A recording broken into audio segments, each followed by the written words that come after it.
माननीय महापौर महोदय, हा जो प्रस्ताव आला आहे त्याच्यावर बऱ्याच सदस्यांनी आपलं मत व्यक्त केलं. परंतु झोपडपट्टी आणि ग्रामीण भागामध्ये शहरी भागापेक्षा जो काही उंदरांचा सुळसुळाट झाला आहे आणि उंदरांची साईज आता उंदीर नाही आहे, उंदराच्या घुशी झाल्या, घुशीच्या आणखीन त्याच्यावरतीच काहीतरी नवीन नाव सुचवावं लागेल अशी परिस्थिती आता उंदरांची झालेली आहे. आणि या ठिकाणी मी सांगेन की ते नुसतं सामान्य नागरिकांचंच त्या ठिकाणी नुकसान नाही करत आहे, तर महानगरपालिकेचंही मोठं नुकसान करत आहेत.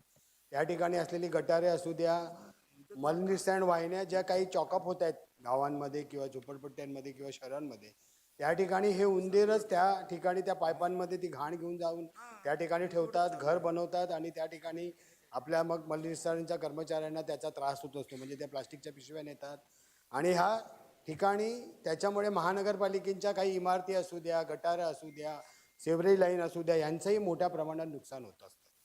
या ठिकाणी महापौर महोदय मी सांगेन की या ठिकाणी आपण बऱ्याच प्रकारचे मिशन राबवतो, स्वच्छतेचे अनेक मिशन राबवतो आणि ते पूर्णताच नेतो.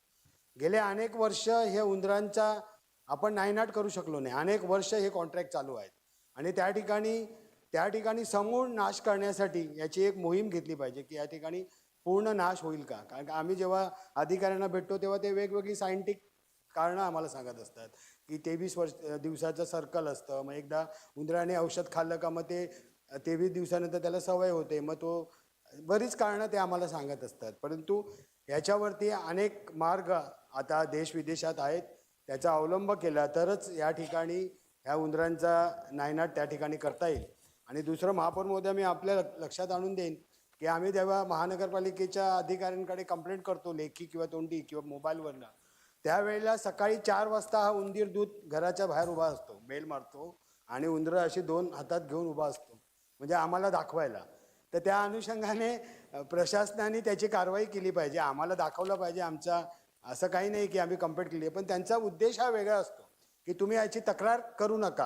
आमची तक्रार केली तर तुम्हालाही आम्ही असा त्रास देत राहू, अशा प्रकारची त्या ठिकाणी त्या कर्मचाऱ्यांची आणि त्या कॉन्ट्रॅक्टरची भूमिका असते. तर त्या ठिकाणी तो कॉन्ट्रॅक्टर काम करण्याची जी पद्धत आहे ती अत्यंत चुकीची आहे. म्हणजे उंदराला आणि त्याचबरोबर नागरिकांमध्ये पण अवेअरनेस निर्माण करणं महानगरपालिकेचं गरजेचं आहे. कारण काय करतात की महानगरपालिका गावांमध्ये किंवा झोपडपट्ट्यांमध्ये आपलं राहिलेलं अन्न असतं ते त्या ठिकाणी गटारात किंवा घराच्या बाहेर टाकलं जातो आणि मग ते उंदरं खायला त्यांना ते अन्न मिळत असतं आणि मग त्यांची पैदास किंवा त्यांची जी संख्या आहे ती त्या ठिकाणी वाढत असते. तर अनेक उपाय आहेत त्या ठिकाणी महानगरपालिकेने नागरिकांमध्ये अवेअरनेस आणणं, कॉन्ट्रॅक्टरांकडून काम करून घेण्यासाठी चांगली औषधं निर्माण करणं, त्या ठिकाणी त्यांना पकडण्याच्या अनुषंगाने महानगरपालिकेच्या त्या पिंजऱ्यामध्ये काहीच अन्न टाकलं न गेल्यामुळे त्या ठिकाणी उंदीर काय आपोआप जाईल का मॅडम? तर नाही जाणार.